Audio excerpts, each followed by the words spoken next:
ایک شخص کو خواب میں کوئی کہنے والا کہہ رہا ہے کہ فلاں نمبر پر فون کرو، اور اس شخص کے بارے میں بتایا گیا اور کہا گیا کہ اسے آپ عمرہ کرائیں۔ اٹھنے کے بعد اس نے بہت زیادہ اہمیت نہ دی۔ اگلی رات پھر یہ خواب آیا کہ فلاں شخص کو فون کریں، اس سے بات کریں، اس کو آپ عمرہ کرائیں۔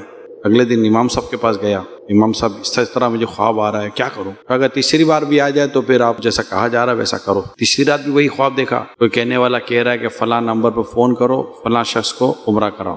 اس نے اٹھنے کے بعد فون کیا، سامنے سے جب فون اٹھتا ہے تو ایک مرد کی آواز تھی، اس سے اس کا نام وغیرہ کنفرم کیا کہ وہ میں نے آپ کو فون اس لیے کیا ہے کہ میں آپ کو عمرہ کرانا چاہتا ہوں۔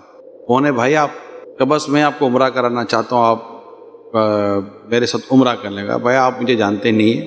اس نے کہا بھائی میں تو فلاں شہر سے ہوں اور مجھے بس آپ کو عمرہ کرانا ہے، آپ ہاں کہہ دیجئے، آپ کا آنے جانے کا سارا خرچہ میرا، آپ کو کچھ بھی نہیں کرنا، آپ صرف میرے ساتھ چلیں اور صرف عمرہ کر لیں۔ آپ ٹھیک ہے کہتے ہو تو چل پڑتے بھائی، عمرہ بھی کر لیں گے آپ کے ساتھ۔ عمرہ وغیرہ کرنے کے بعد حلق وغیرہ، سر منڈانا، جو کچھ ہوتا ہے عمرے وغیرہ اور دیگر جو بھی سفر کے جو معاملات تھے سب کرا کے جب فارغ ہو گئے، جب واپسی کی بات آئی، جب وہاں سے مسجد الحرام سے مکہ شریف سے نکلنا تھا، جس سے یہ عمرہ کرانے کے لیے آئے تو اس شخص نے کہا کہ یار اب مکے سے جا رہا ہوں، حرم سے جا رہا ہوں، پتہ نہیں کب واپس آؤں گا، ہماری مہربانی ہے تم یہاں لے کر آ گئے، اگر اجازت ہو تو یا 2 رکعت نفل پڑھ لو، پتہ نہیں پھر کب آؤں گا۔ کہا سچی کیا بات ہوگی، جائے بھائی آپ کو نفل پڑھیں آپ۔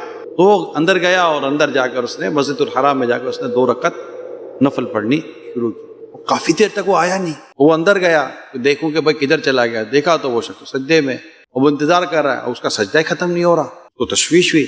جیسے قریب جا کر دیکھا، ہلایا تو وہ تو سجدے میں اس کی روح نکل گئی تھی، انتقال کر گیا۔ حیرت یار، یہ مسجد الحرام آیا، طواف عمرہ کیا، عمرہ کرنے گیا مسجد الحرام میں، عین کعبے کے سامنے سجدے کی حالت میں اس کی روح نکل گئی، کفن دفن اور سب کچھ سارے معاملات وہیں ہو گئے۔ واپسی گئے تو واپسی جانے کے کچھ عرصے کے بعد اس نے معلومات کرنے کی کوشش کی کہ یار یہ شخص تھا کون۔ تو گھر سے جو معلومات ملی وہ یہ تھی کہ کہا گیا کہ جب یہ گھر آتا تھا رات کو، تو جب گھر آتا تھا تو بچوں کے لیے کچھ نہ کچھ 2-4 چیزیں کھانے پینے کی کیا تھا۔ ہمارے پڑوس میں ایک بیوہ اور یتیم بچے رہا کرتے، تو یہ کیا کرتا کہ جو ہمارے گھر کے لیے لاتا نا، وہ بیوہ اور یتیم بچوں کے لیے بھی وہی چیزیں لا کر دروازے کے باہر رکھ کر دروازہ بجا کر کہہ دیتا کہ یہ اس کو اٹھا لیجیے گا۔